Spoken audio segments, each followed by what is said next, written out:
Oke, selamat datang kembali. Coba deh, pernah nggak sih Anda berhenti sejenak dan benar-benar mikirin gimana caranya pikiran kita itu belajar?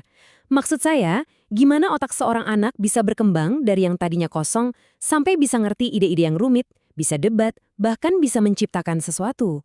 Nah, kali ini kita akan telusuri bareng-bareng perjalanan yang luar biasa ini. Perjalanan pikiran seorang pembelajar. Nah, ini dia pertanyaan intinya kan. Gimana sih pikiran itu bisa belajar untuk berpikir? Ini bukan sulap ya, walaupun kadang rasanya kayak sulap.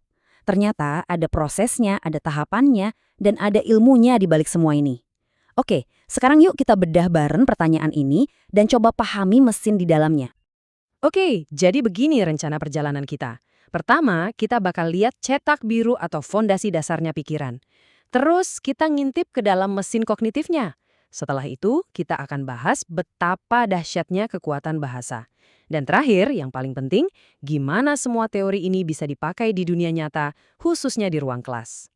Oke, bagian pertama, cetak biru pikiran. Ibaratnya gini, kita kan harus belajar jalan dulu sebelum bisa lari ya.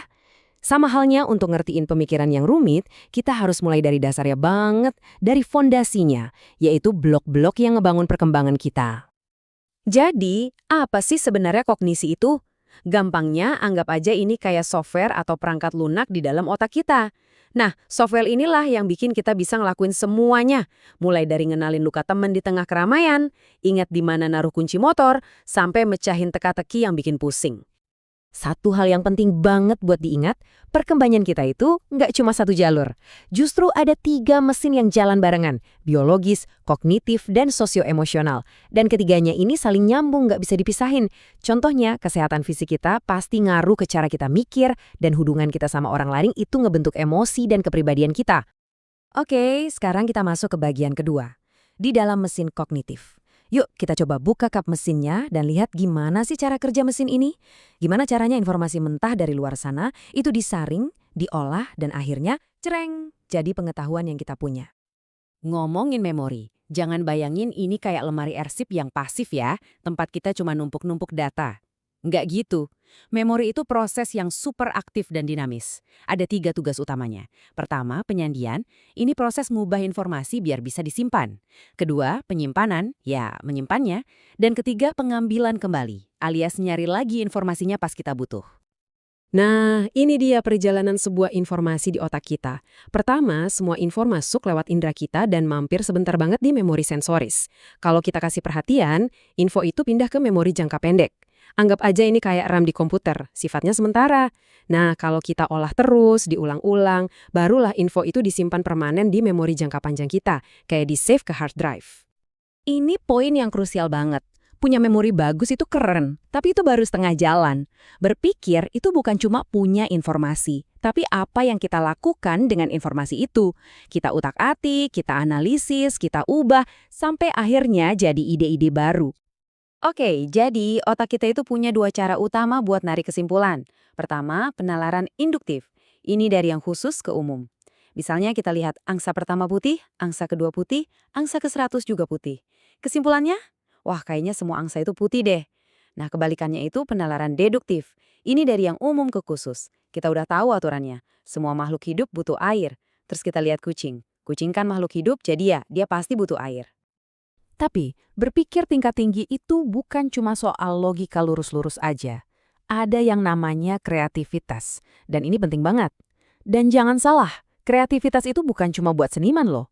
Ini soal kemampuan kita melihat masalah dari sudut pandang yang beda, yang nggak biasa, terus nemuin solusi yang, wah, kok kepikiran ya?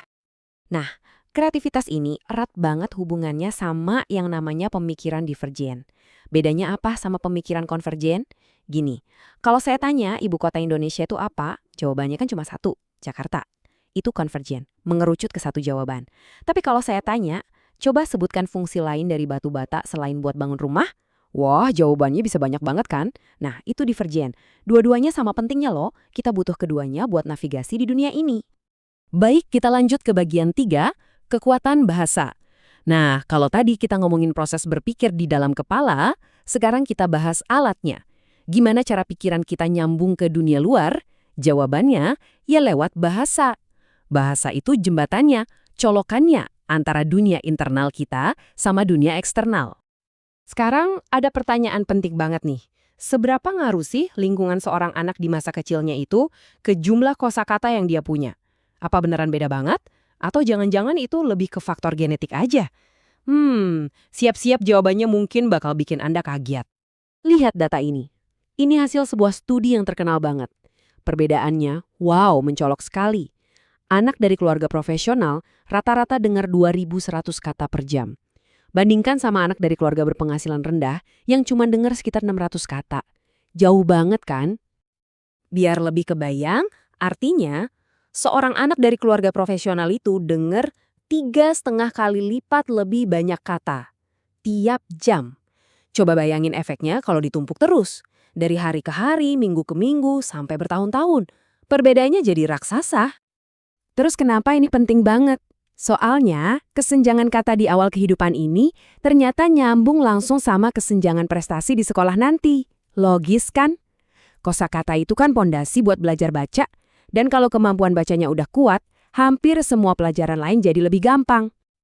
Oke, kita udah bahas banyak teori. Sekarang kita sampai ke pertanyaan paling penting. So what? Terus gimana? Apa gunanya kita tahu semua ini? Nah, di bagian terakhir ini, kita bakal lihat gimana semua pemahaman psikologi ini bisa benar-benar ngubah cara kita ngajar dan belajar di dunia nyata. Intinya sebetulnya simple. Strategi pendidikan yang benar-benar efektif itu dibangun di atas pemahaman yang mendalam tentang cara kerja otak siswa. Ngajar itu bukan untuk untungan, ini campuran antara seni dan sains. Kita harus ngerti cara mereka mikir, apa yang bikin mereka semangat, dan gimana mereka ngebangun pengetahuan. Salah satu contoh penerapan teori yang keren banget itu namanya teknik kelas jigsaw. Bayangin aja puzzle. Tiap siswa di kelas itu dikasih satu kepingan informasi yang penting, tapi beda-beda. Nah, supaya gambarnya utuh, mereka harus kerjasama, harus saling ngajarin satu sama lain. Jadi, yang dipelajari itu bukan cuma materinya, tapi juga cara kerjasama, empati, dan rasa saling butuh. Ini nyambung banget sama contoh nyata dari seorang guru, Margaret Longworth. Dia sadar buat bisa bantu murid-muridnya, dia harus nyambung juga sama keluarga mereka. Banyak orang tua yang mungkin segan datang ke sekolah. Jadi apa yang dia lakukan? Dia yang menjadi ramah, dia yang datengin orang tua di tempat yang bikin mereka nyaman.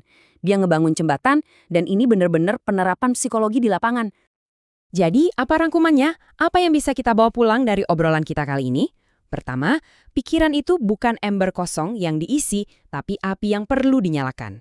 Kedua, memori itu dibangun lewat perhatian dan proses yang aktif, bukan pasif.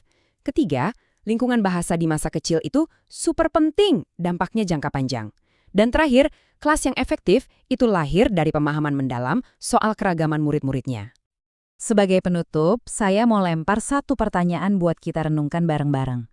Kalau kita tahu begini cara pikiran berkembang, pertanyaannya adalah, gimana kita semua, bukan cuma guru ya, tapi kita sebagai orang tua, sebagai teman, sebagai anggota masyarakat, bisa ikut bantu membangun lingkungan belajar yang lebih baik. Dimanapun itu. Terima kasih sudah menyimak penelusuran kita kali ini. Sampai jumpa di pembahasan berikutnya.